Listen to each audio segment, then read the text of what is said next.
Oh, Marieke, let's welcome our next guest who I absolutely adore. Oh, she's all right. Oh, she's one of the great... Once you get to know her. One of the great she's comics right. of this country and has always been a huge supporter of Broad Radio. Hello, Judith Lucy. Oh, good morning. I am so excited to be part of your first show. I have been loving it. I just want to say I'm naked. Not all the Brodies are hot. And I certainly do not think of anxiety as a superpower. I think I speak for a lot of people when I say I'd rather be able to fly, Marieke. You'd rather be able to fly? I'd rather be able to fly as a superpower. Oh, but what about point. turning lived experience into a superpower, Jude? Well, you do. That's your whole comedy. Is like all your pain you turn into like catharsis and superpower and material. It's all content, baby. Listen, I am the first person to admit that I have been exploiting my personal life for cash for a very long time. But, look, in all honesty, I think anxiety can be activating, and anxiety and I have been doing a merry, merry dance for a very long time. But, and I kind of agree with both of you, actually, because I think if you just say, anxiety, I loathe you, be gone. Well, let's face it, I really tried to drink my way through anxiety for a good 15 years, and what a great solution that was. But once I became more accepting of it, and I too have done a lot of therapy and yoga and meditation, you have to just learn to live with it. But can I also just say, congratulations to everyone involved with Broad Radio, and particularly to you, Jo Stanley, for getting this going. As you know, I admire and respect you so much for having done this. Oh, Jude, thank you so much. You've been with me on air and behind the scenes pretty much right from the beginning. You were so supportive, and it means a lot to me because you are, I've got to say, a little bit of an idol of mine, so...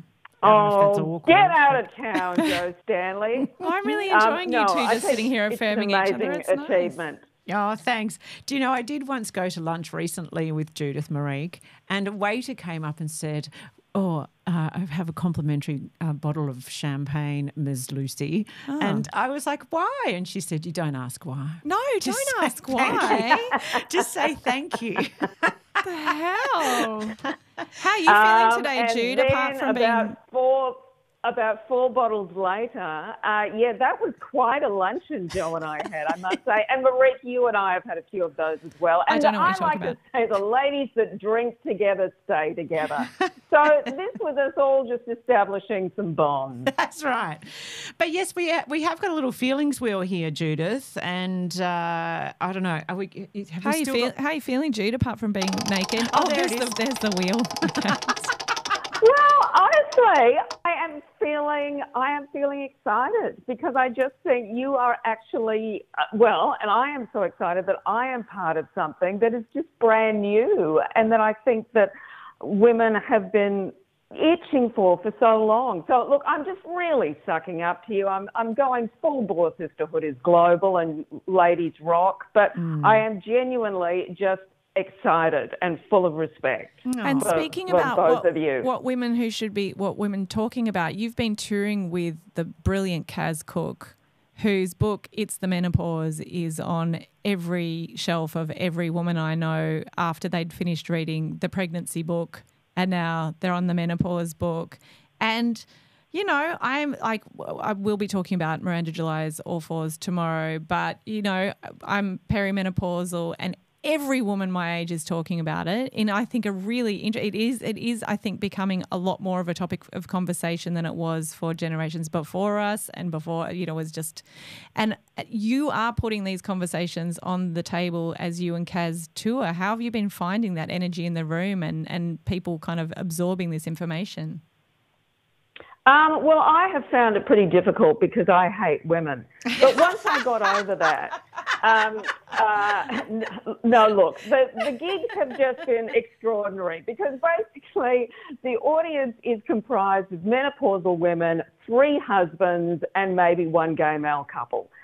We would actually love more men to come, but the audiences have been amazing because you've got me, and we've had the fantastic Chris Ryan and Nikki Britton also doing, we're doing the sort of the jokey part of the night. And then Kaz comes out and she and I have a chat. Well, I just basically ask her a few questions so she can talk a lot about menopause, and then the audience gets to ask questions. And it's just this incredible night because, honestly, people laugh, people cry. Someone who came to one of the first ones in Melbourne said, oh, it was a bit like an evangelical experience. And essentially that's what we're doing. We are actually putting on a kind of a Hillsong night for people with dry vaginas, except without God or creepy pastors. And as someone said to me when I was explaining it to them, they just said, amenopause. And that's really what we're going for. I mean, it is hilarious because I talk a lot to the audience, and every night I'll say to someone, and what do you like about this stage of life? And the most popular response has been nothing. But then by the end of the night, I think people walk out of there feeling very different because I think one of the reasons women struggle with this is because in the past, especially, women have felt very isolated. So the fact that we are talking about it, the fact that people are sitting there going, oh my God, I'm not the only person going through this, and actually I can laugh about it and share it with all these other amazing women. They're just amazing nights. I love talking to women about it. It's great. It's all I can talk about at the moment, and men who need to shut the fuck up and listen about it as well. But those conversations and kind of drawing people into it, I think, are as much a part of it as anything else. And I've been trying to do some reframing to kind of detach myself from that sense of like that spiraling, the shame and the secrecy. And I thought, oh, okay, this is not how I'm going to do this. I remember doing a meditation which reframed it. I actually really like this. It's a little bit whimsical, but calling it a second spring. And I'm like, I like that. A second spring is good. And I talked to my therapist a bit about like celebrating it. Having a kind of, I think I might purchase some party poppers. I don't know. And just have a little party popper Perry party. I love you embracing it in that Thank way, you. Marieke. But Judith, I'm sure you'll agree with me. Spring brings, like the actual season brings a whole lot of itchy eyes and there's itchiness. So there's itchiness in my spring. Don't worry. And I don't love this second spring so much, Jude. Yeah, look, I'm a swinging voter on the second spring. The itchiness, I mean, Kaz does talk at length about the mysteriously irritable vulva, and that is in fact the name of our band that Kaz and I have formed, and I would encourage everyone to find us on Spotify. Yeah, look, it's a mixed bag. I mean, I love being able to talk about it. I had a tremendous experience as we were leaving. We just did a couple of shows in Canberra. We were leaving Canberra. We were going through airport security. They have pulled over my hand luggage. And basically I'm thinking, what on earth are they going to find in there? They are rifling through my toiletries bag. And what they have in fact pulled out is the razor I use to shave my face. Now, I said to the young man in question, he said, well, what's this for? I said, young man, I now have to shave my face. And that's the brutal reality because I can't speak for Jo and Marieke, but my face is now covered with a kind of thick down that is a bit like a thatched roof. Hot. I could honestly Airbnb my head as an English cottage. And yet what is fascinating to me is that while that is happening on my face, downstairs I've gone all wispy. I am honestly, it looks like an old man's head down there. Every time I see Joe Biden on camera, it's very disconcerting because I really don't know where to look.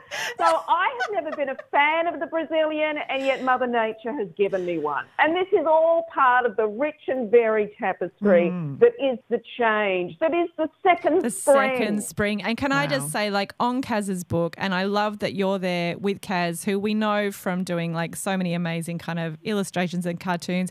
The book is so dense and so beautifully researched. And can I say it's so inclusive? It talks about the experience of AFAB and women and trans women and First Nations women. And I just think it is a book that really includes everybody in this experience, which is not to be taken for granted because I do think often menopausal texts are aimed at like middle-class white women. So hats off to Kaz. Marieke, she's done the most amazing job. Yeah. And I'm also going to mention the fact that because, and Kaz often does this before she writes her amazing books, she will often conduct a pretty huge survey.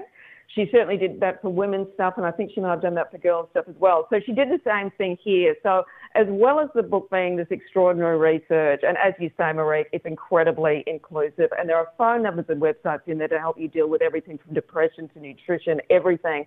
But it is also chock full of quotes from all of these incredible women talking about their experience of menopause. So it's like sitting down with a bunch of girlfriends. And I have to say that my favourite quote is actually from a woman who says, she's referring to some natural therapy, and she said, oh, that kind of works, but ultimately divorce was more effective. Yes, now, I'm not saying that's the solution for everyone, but it's all food for thought. Oh, my gosh. It's just a joy. I did see the show. I know you continue touring. Where are you next, Judith?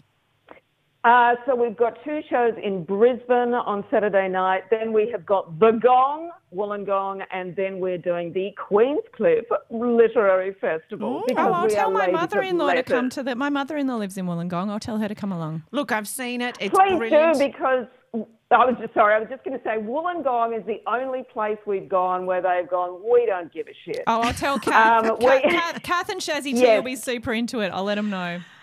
Oh, excellent. It is such a great show. It's informative, and it is quite a religious experience because you just realise that you are a part of something bigger than you, which is just so important. And which is exactly what this is. Oh. This is exactly what Broad Radio is. No. So you're doing exactly the same thing. Thanks, Jude. And by the way, I did see Chris Ryan in the show that I saw, and she is brilliant. She was a new discovery she's for hilarious. me. Yeah, very, very funny. So head out if you're in Wollongong and check out this show with Kaz Cook and Judith Lucy. Go and say hi to Kath for me. Yeah, doing menopause. It's just so much fun and really, really informative and important. And I know, Judith, we will get you on the show again. And Broad Radio is always your home anytime you want to come and pull up a chair.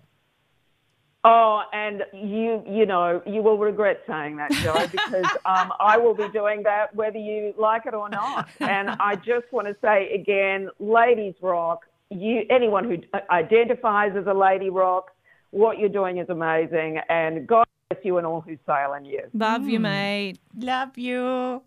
Too. Bye, ladies. Live big. Live broad. Broad Radio.